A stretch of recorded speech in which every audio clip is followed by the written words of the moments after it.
Je vous offre de me rejoindre avec ce qu'il y a de divin en vous. Votre souffrance est impure, votre passé est impur. Ne venez pas à moi avec ce qu'il y a de pollué, sortez de cet état, car l'impureté est une illusion, de même que la culpabilité.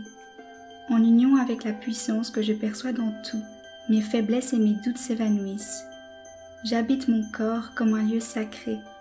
Je peux à chaque instant me donner la place qui me correspond. Bienvenue dans cette nouvelle vidéo dans laquelle on va parler de la grande prêtresse, l'arcane numéro 2. Pour commencer, on va parler des différentes significations qu'on donne à la grande prêtresse. Pour commencer, la grande prêtresse donne cette idée de l'intuition. C'est vraiment celle qui nous ramène à notre voix intérieure. On parle aussi avec elle de clairvoyance, c'est-à-dire que c'est notre troisième œil qui est ouvert. On est en éveil. La grande prêtresse, c'est aussi synonyme de mystère, d'étrange, de maternel aussi, le fait de couver. Avec le numéro 2, la grande prêtresse, on a cette idée de passivité aussi. Mais la passivité, dans ce contexte, ça nous permet d'avoir accès à notre inconscient. La grande prêtresse parle aussi de la connaissance du sacré. Ça parle aussi du féminin divin, de la connexion avec la lune et de notre esprit subconscient, celui qui fait le lien entre le conscient et l'inconscient.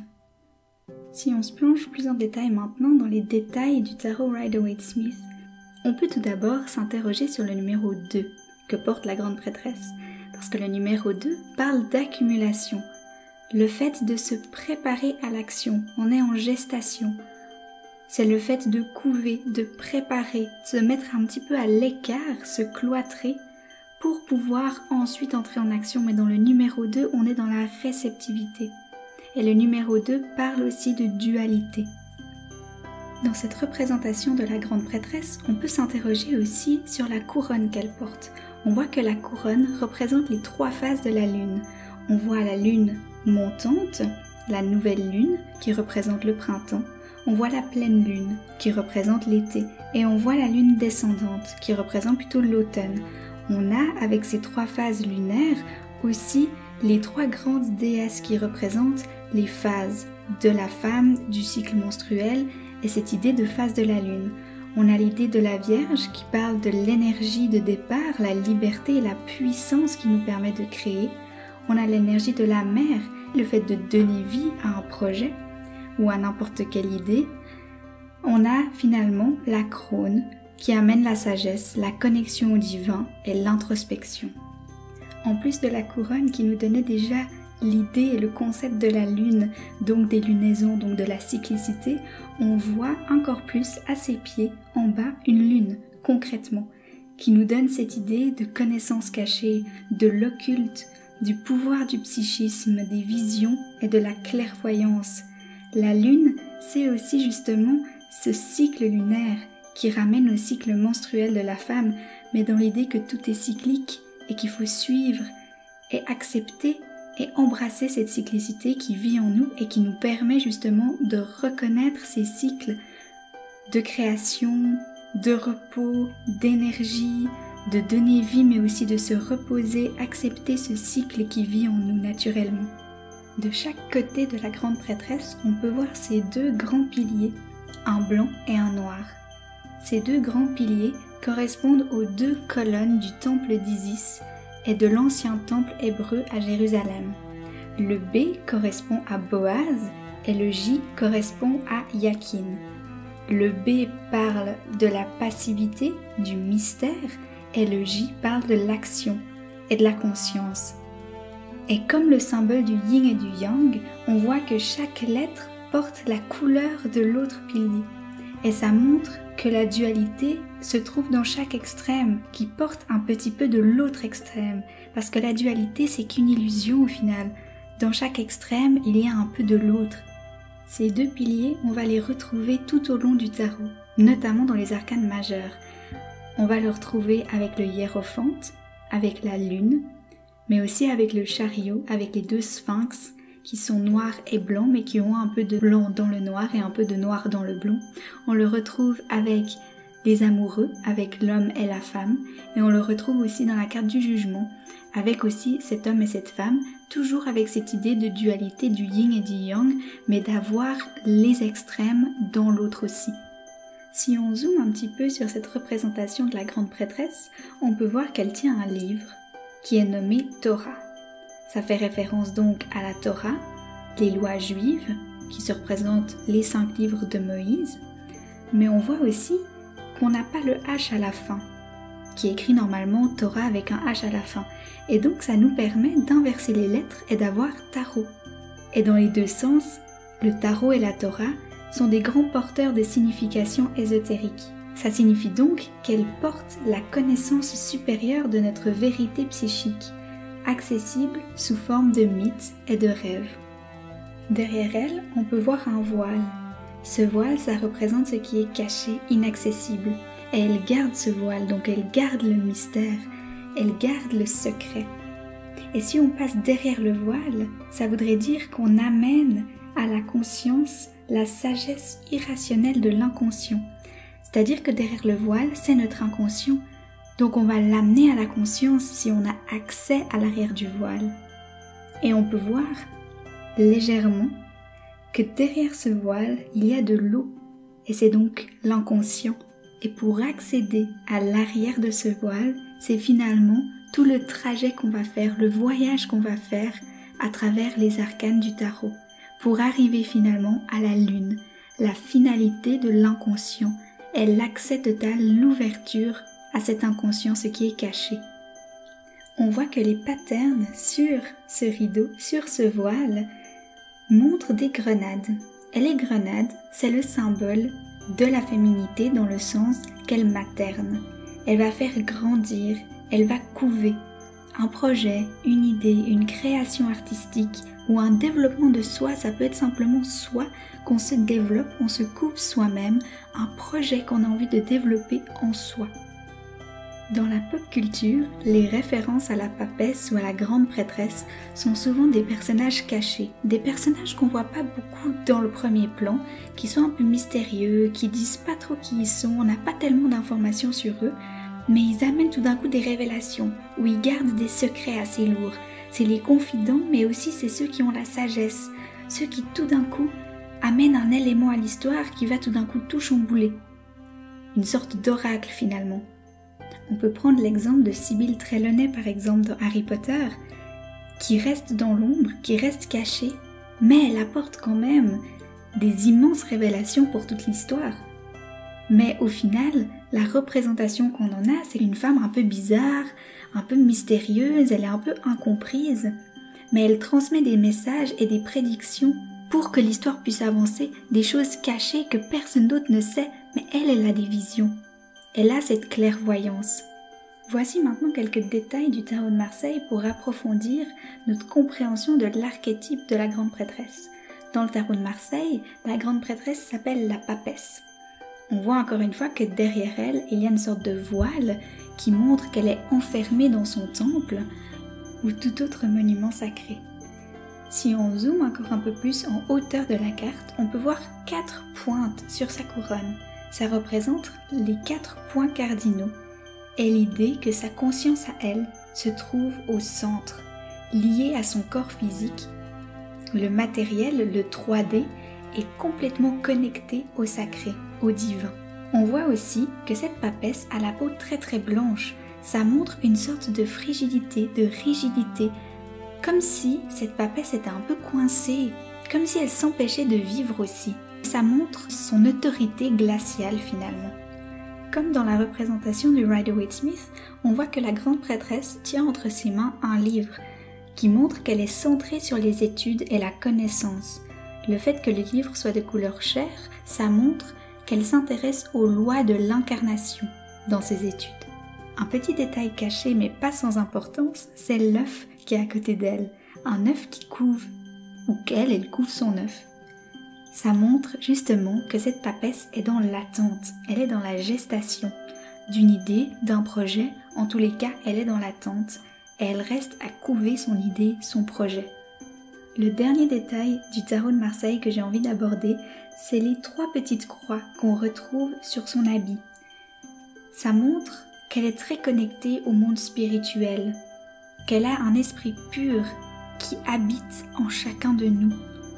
C'est une invitation à communiquer avec notre force divine qui est présente en chacun de nous, sans action, juste avec la réceptivité. Voici maintenant différentes interprétations avec d'autres tarots pour voir quels sont les détails qui peuvent être ajoutés ou qui sont repris. Pour commencer, avec le tarot Le pouvoir des chats, on voit cette idée de mystère. On voit premièrement, encore une fois, cette connexion au cycle lunaire avec les lunes montantes, pleine lune et descendantes qui contourent la tête du chat. On voit l'idée de l'étude avec les parchemins qui entourent le chat aussi. On voit l'idée de dualité avec encore une fois ces deux piliers, noir et blanc, avec encore une fois les lettres B et J. Si on regarde la représentation du tarot Osho, on voit une interprétation totalement différente, mais qui garde la même idée selon moi. On voit l'idée de cette voix intérieure qui nous rappelle l'intuition qui vit en nous, notre spiritualité, et cette idée de chakra coronal qui est ouvert et réceptif, avec cette lune qui est comme une sorte de coupe en dessus du personnage. Donc c'est comme si on avait cette réceptivité du ciel. On a l'idée de fluidité avec l'eau en bas, mais aussi comme des vagues qui montent aussi avec cette réceptivité. On a la montée et la descente des dauphins, comme une chorégraphie qui nous montre justement cette idée de fluidité, cette idée de se laisser aller dans le courant. Et l'idée du sacré aussi se retrouve. On peut voir les trois lunes, montantes, pleines et descendantes, et puis on retrouve le cristal au centre qui représente cette idée de sacré aussi. Quand on regarde la représentation du tarot New Vision, on peut voir deux personnes qui prient. Et la prière, c'est une connexion au divin, avec la structure et la discipline nécessaires. On a encore cette idée de dualité, avec la personne qui est habillée en noir sur le pilier blanc et la personne qui est habillée en blanc sur le pilier noir. On a la chouette qui représente la sagesse. On a donc la chouette qui est posée sur une grenade qui représente la création, le féminin qui est en chacun de nous qui nous permet de créer, et on voit l'eau devant la grande prêtresse qui montre l'idée de l'inconscient qu'on a vu avant. Dans le After Tarot, on voit qu'il n'y a pas beaucoup de changements finalement, et ça confirme l'idée que la grande prêtresse est dans un accueil, elle n'est pas dans le mouvement, elle est plutôt statique et même rigide. Et donc le fait que le After Tarot qui montre ce qui se passe après montre presque aucune différence, ça confirme le fait que la grande prêtresse ne bouge pas beaucoup. Elle accueille. La seule différence qu'on peut voir, c'est qu'elle porte dans ses mains deux clés. Et donc, ça montre que c'est les clés de l'inconscient, les clés du mystère, et qu'elle a sorti ces clés-là, donc elle a trouvé les clés nécessaires pour pouvoir décortiquer notre inconscient et décortiquer les mystères. Dans la représentation du tarot alchimique, on retrouve l'idée du secret, avec le doigt sur la bouche de la personne. On voit que cette personne est dans un bateau, elle navigue donc sur ses émotions, ses ressentis. Le livre qui est dans sa main a le symbole de l'eau, le triangle qui pointe contre le bas. C'est donc l'idée qu'elle peut décrypter les ressentis et les émotions, grâce à son livre sur les émotions. On voit la lune renversée, qui est donc le réceptacle du divin. Dans la création du Colorful Tarot, j'ai décidé d'utiliser beaucoup de foncé, avec du violet foncé pour représenter la collection au sacré, à l'univers, au divin, à la spiritualité, et avec du bleu foncé pour rappeler la profondeur des émotions et des ressentis. Et la petite touche bleue, c'est pour vraiment couronner le tout par des émotions, des ressentis comme étant des messages. Le lien qu'on peut faire entre l'astrologie et la grande prêtresse, c'est d'associer cet archétype à la lune. Parce que la lune, ça représente notre monde intérieur, la palette des émotions qui est présente en nous, mais aussi la pudeur et l'intimité dont on a besoin pour accéder à ces émotions. La lune parle aussi de notre créativité, ce qui nous permet de donner vie à quelque chose. La lune parle aussi de méditation pour permettre l'accès à la pleine conscience. Et c'est ça qu'incarne la grande prêtresse. Avec la lune, on est aussi beaucoup dans l'écoute. Et finalement, quand on écoute, on se rend compte que cette lune est la médiatrice, c'est-à-dire le lien entre nous, notre corps physique terrestre sur Terre, et les autres planètes de l'univers, avec les messages de l'univers tout entier.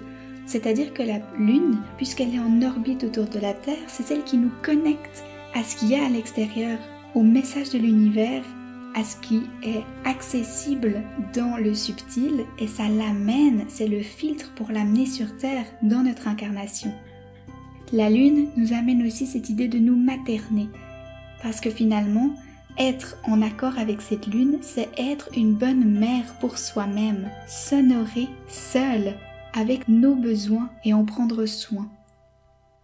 Voici maintenant quelques questions d'introspection pour nous permettre vraiment d'intégrer les messages de la grande prêtresse. On peut se demander, qu'est-ce que mon intuition essaye de me dire? Quelles sont les émotions que j'ai besoin de libérer? Quel genre de secret est-ce que je cache aux autres? Passons maintenant aux mantras qui permettent d'intégrer, encore une fois, les sagesses de la grande prêtresse. On peut donc se dire « J'écoute les messages de mon intuition. Je prends soin de moi et de mes besoins émotionnels et physiques. Chaque émotion et ressenti m'apporte un message. » Voilà, merci d'avoir écouté cette vidéo. J'espère que ça a apporté de la lumière sur la grande prêtresse, ses sagesses et ses apprentissages. Si vous avez envie de partager d'autres détails intéressants de la carte ou des tirages que vous avez pu faire avec elle ou autour de cette thématique, n'hésitez pas à apporter votre commentaire. Sinon, vous pouvez me retrouver sur Instagram, sur aquaris.art. N'hésitez pas à vous abonner là-bas, à vous abonner aussi ici sur YouTube. Et je vous souhaite tout le meilleur et à bientôt.